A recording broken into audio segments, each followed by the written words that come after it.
भूर्भुवः स्वः तत्सवितुर्वरेण्यं भर्गो देवस्य धीमहि धियो यो नः प्रचोदयात्। अपादं कल्विपं कृतं रपः अपामार्ग त्वमस्व दुस्वसन वसुव। જે મનુષ્ય પોતાના આચરણને શુદ્ધ બનાવે છે અને બીજાઓને શુદ્ધ બનાવે છે તેમનું આપણને સામીપ્ય મળે કે જેથી મનની મલિનતા અને દુષ્ટ પાપનો નાશ થાય। અગ્નિથી અગ્નિ સળગે છે, જીવનથી જીવન પ્રકાશિત થાય છે, પ્રીતિથી પ્રીતિ વધે છે અને વેરથી વેર વધે છે। કાચંડાને જોઈને કાચંડનો રંગ બદલે છે। જો આપણે બીજાઓનું નિર્માણ કરવા માગતા હોઈએ તો પહેલાં આપણા જીવનમાં ક્રાંતિ લાવવી પડશે, આપણી જાતને લોહચુંબક બનાવવું પડશે, આપણા જીવનમાં વિશેષતા ઉત્પન્ન કરવી પડશે, ત્યારે જ બીજાઓનો સુધાર અને ઉદ્ધાર થઈ શકશે। એક સળગતો દીપક હજારો લાખો દીવાઓને સળગાવી શકે છે, પણ લાખો ઓલવાઈ ગયેલા દીપકો ભેગા થઈને એક દીપકને પણ પ્રગટાવી શકતા નથી। એક મહાપુરુષ જેનામાં જીવન જ્યોતિ છે તે લાખોને જીવન જ્યોતિ ભેટમાં આપી શકે છે, તેમને સન્માર્ગ પર લાવી શકે છે, તેમના જીવનમાં નવજ્યોતિ પ્રગટાવી શકે છે।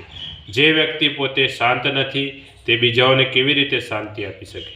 જે સ્વયં અજ્ઞાની છે તે બીજાઓને જ્ઞાનવાન કેવી રીતે બનાવી શકે? જે પોતે જ તરવાનું જાણતો નથી તે બીજાઓને તરવાનું કેવી રીતે શીખવી શકે?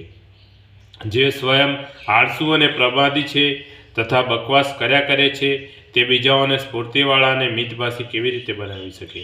બીજાઓને શાંતિ આપતા પહેલાં આપણે સ્વયં શાંત બનવું પડશે। બીજાઓને જ્ઞાનવાન અને ચરિત્રવાન બનાવતા પહેલાં પોતે જ્ઞાનવાન અને સદાચારી બનવું પડશે।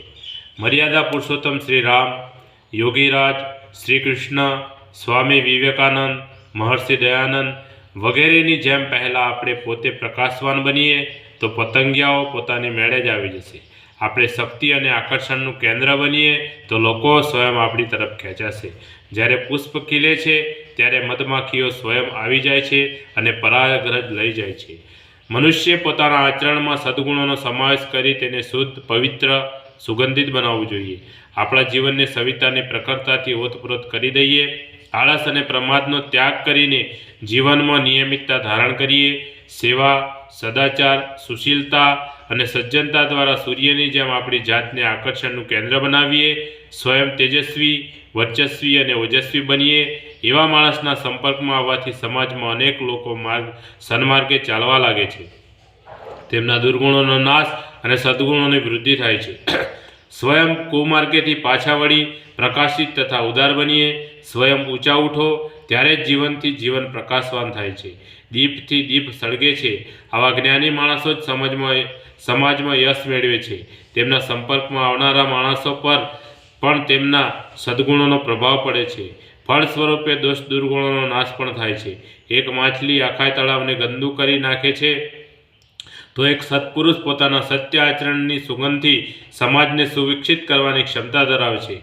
તેમનો તેજ તથા ઓજ બધાને શક્તિ તથા ઉર્જા બક્ષે છે। સદ્ગુણી વ્યક્તિઓનો સંપર્ક ચરિત્ર નિર્માણ મદદરૂપ થાય છે। બોલીએ સદગુરુ ભગવાનનો જય, આજ કા આનંદનો જય, આદ્ય શક્તિમાં ગાયત્રી માતનો જય, પોતપોતાના માત પિતાનો જય, કુળદેવી માં ચામુંડા માતનો જય।